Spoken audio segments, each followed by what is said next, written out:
ಇದೇ ಬೈಕ್ ತೊಗೊಳ್ಬೇಕು ಅಂತ 4 ಇಯರ್ಸಿಂದ 2 ಸರ್ತಿ ಶೋರೂಮ್ಗೆ ಹೋಗಿ ಟ್ರೈ ಮಾಡಿ ಕೊಟೇಶನ್ ತೊಗೊಂಡು ಬಂದು ತೊಗೊಳ್ಬೇಕು ಅಂದ್ಕೊಳ್ಬೇಕು.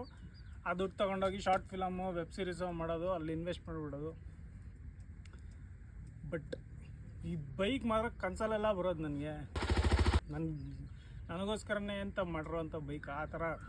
ಬಿಕಾಸ್ ಪ್ರೀತ್ಸೋತಪ್ಪ ಫಿಲಮಲ್ಲಿ ರವಿಚಂದ್ರನ್ ಹತ್ರ ಯಾವಾಗಲೂ ಇದೇ ಬೈಕ್ ಇರುತ್ತೆ. ನನಗೆ ಅದು ಫಿಕ್ಸ್ ಆಗಿಬಿಟ್ಟಿದೆ ಚಿಕ್ಕ ವಯಸ್ಸಿಂದ.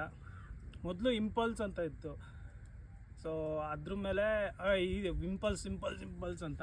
ಇಲ್ಲಾಂದರೆ ಆ್ಯಕ್ಚುಲಿ ಚೈನಾದಲ್ಲೆಲ್ಲ ಬೈಕ್ ಬರೋದು, ಕೊರಿಯಾದಲ್ಲಿ ಬೈಕ್ ಬರುತ್ತೆ.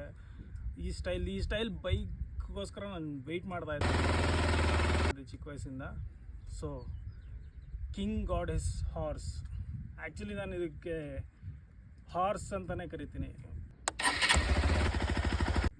ಬಿಕಾಸ್ ಹಾರ್ಸ್ ಥರನೇ ನನ್ನ ಹಾರ್ಸ್ನ ಯಾರಿಗೂ ರೈಡ್ ಮಾಡೋಕ್ಕೆ ಬಿಡಲ್ಲ. ಈ ಹಾರ್ಸ್ ಯಾವಾಗಲೂ ನಾನು ಸಾಯೋವರೆಗೂ ನನ್ನನ್ನು ಮಾತ್ರ ರೈಡ್ ಮಾಡಬೇಕು.